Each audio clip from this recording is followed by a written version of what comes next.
안녕하세요. 마음으로 세상 보기 세 번째 시간입니다. 저는 지금 저희 수도원 앞마당을 걷고 있습니다. 제가 왜 이렇게 열심히 뒤로 걷냐고요? 이유는 간단하죠. 오늘 주제를 알려드리기 위해서입니다. 오늘 주제는 무엇이 될까요? 많은 분들이 그냥 뭐 얘기 좀 그만하고 사진이나 보여줘라 뭐 이렇게 얘기하셔가지고 그래서 먼저 사진을 보여드릴 힌트를 드리려 이렇게 열심히 걷고 있습니다. 위험하다.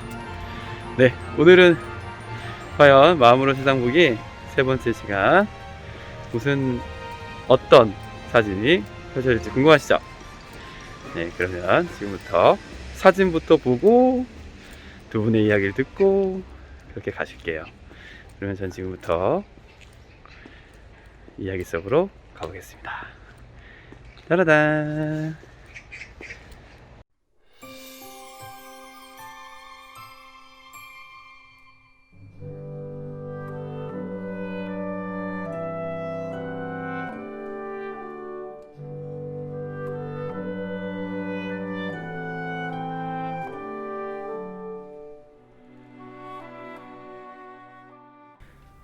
어릴 적 할머니 댁에 가는 여정은 늘 길었다.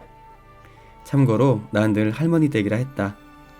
할아버지보다 할머니가 더 좋았기 때문이다. 명절에는 왜인지 모르지만 우리 아버지는 입석표를 사서 기차를 타고 시골에 가곤 했다. 새마을호의 입석이라. 지금은 상상이 되지도 않는다. 마지막 좌석의 뒤 빈 곳이나 좌석 사이는 늘 체구가 작은 동생과 내가 차지했다. 하지만 그곳에서 꾸벅꾸벅 오래 졸아도 시골의 할머니 댁은 아직 보이지 않았다. 잠도 다 자고 사람 구경 장난도 다 치고 최후에 진미 오징어까지 사 먹고 나면 동생과 나는 늘 이렇게 물었다. 엄마, 우리 언제 도착해? 엄마, 아직 멀었어? 5시간, 6시간이 지옥만 같았다. 지금 기억에 엄마 아빠도 힘들었을 텐데 힘들다는 소리를 듣지 못했던 것 같다. 내 머릿속엔 온통 대체 왜 이렇게 힘들게 오는 거야? 이런 생각으로 가득이었기 때문이었을 것이다. 지금 멀리 사는 내겐 부모님을 만나러 가는 시간이 여정의 고됨보다 즐거운 기다림이 되었다. 지금 돌이켜 생각해보면 나의 엄마, 아빠도 엄마 아빠를 보러 가는 길이었을 것이다.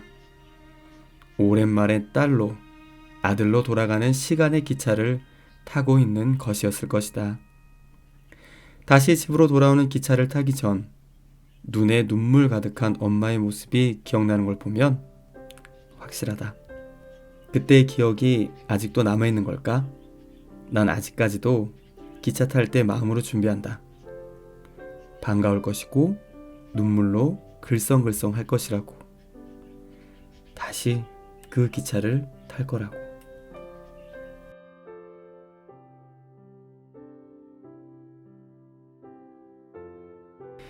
기차를 처음 탔던 순간이 기억난다.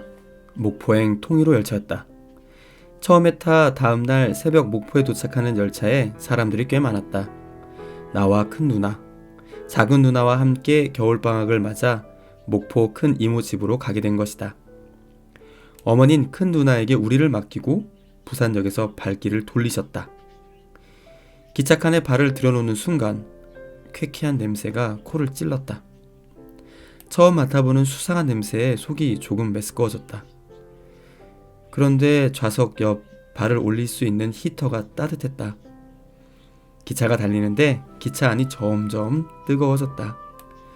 사람들의 시끄러운 말소리에서 나오는 공기가 히터의 열기와 만나 달리던 기차 안은 점점 뜨거워져 쾌쾌한 냄새는 더 짙어졌다.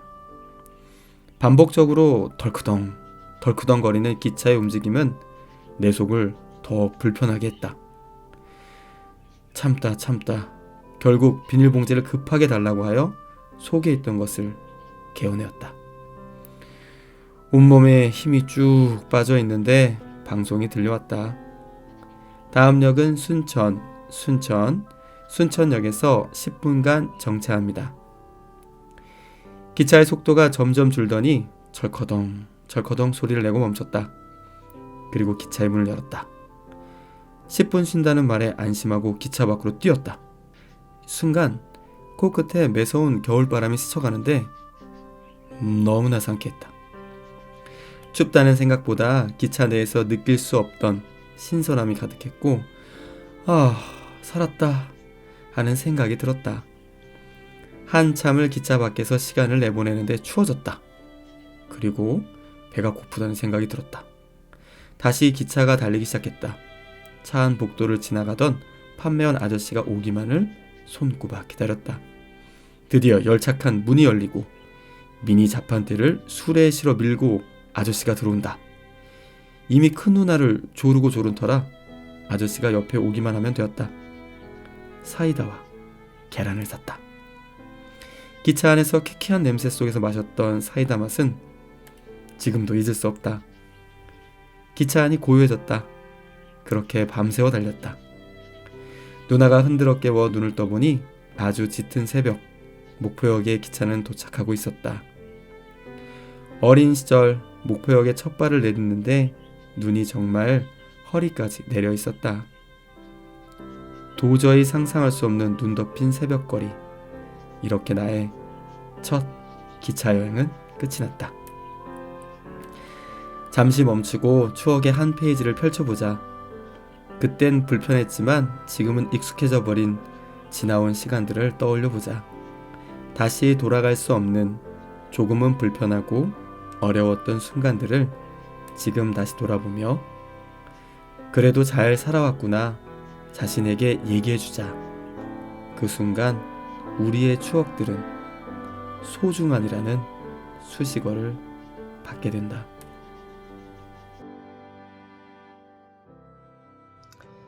사진 잘 보고 오셨어요? 두 분의 이야기도 잘 들으셨죠? 기찻길이에요. 말 그대로. 저는 그 사진을 찍을 당시에 모든 것에 이렇게 물음표를 찍었던 것 같아요. 언어를 한참 열심히 배울 당시였는데 무슨 말을 저한테 하는 건지 제가 무슨 말을 하는지 아무것도 모르겠더라고요. 세상이 온통 물음표였어요. 그래가지고 그 좀 외롭고 쓸쓸한 마음 달래려고 저녁에 산책하는데 그 기찻길이 너무 예쁘긴 했어요. 그래서 저걸 찍어야겠다 마음 먹는데 웬걸요. 그 기찻길도 물음표예요. 저한테 있어서는. 그래서 한참을 머물렀다가 찍었던 기억이 납니다. 요즘에 사람들이 카메라를 잘 들지 않아요. 왜냐면 카메라를 찍으면요 그 TV나 잡지에서 나온 것처럼 그렇게 예쁘게 나오지 않거든요. 항상 사진을 찍은 다음에는 뭐 항상은 아니지만 대부분 후호 보정이라고 해서 사진을 찍고 나서 그 색감과 노출, 빛을 조절을 해요. 근데 저를 가르쳐 주신 사부님께서는 가급적이면 카메라를 잘 이해하고 카메라가 가지고 있는 기능만으로 그런 것들을 잘 찍으라고 가르쳐 주셨습니다. 그래서 저는 가급적 후보정을 하지 않아요. 요즘에는 핸드폰으로 사진을 많이 찍죠. 그 핸드폰이 그 자체로 아주 예쁘게 사진을 담아주기 때문에 그렇습니다. 그래서 그런지 요즘에 사진을 찍는 사람이 많이 없어요. 사진은 생각도 많이 해야 되고 그리고 자신이 가지고 있는 사진기에 대한 이해가 넓거나 더 깊을수록 좋은 사진을 찍어낼 수 있기 때문에 그렇습니다. 뭐 사진뿐만이겠습니까? 우리가 함께 지내고 있는 사람들 그 대인관계 안에서 그 사람을 아주 잘 알고 깊게 알면 알수록 더 좋은 관계를 맺을 수 있잖아요. 뭐 비슷하다고 봅니다. 그래서 저는 가급적이면 후보정을 하지 않습니다. 그래서 그냥 날것의 사진들을 잘 보존하고 그것을 좀 잘 간직하고 있어요. 그런 것들 하나씩 이렇게 꺼내서 나눠보는 게 이 코너의 가장 큰 특징이 아닌가 생각해 봅니다.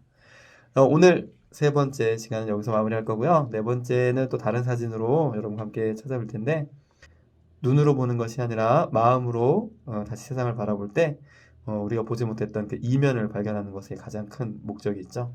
그 이면을 발견할 때 세상이 좀 더 풍요로워질 테니까요. 그러면 우리 다음 주 화요일에 또 다른 시선으로 다른 사진으로 만나보도록 하겠습니다. 그러면 안녕히 계십시오.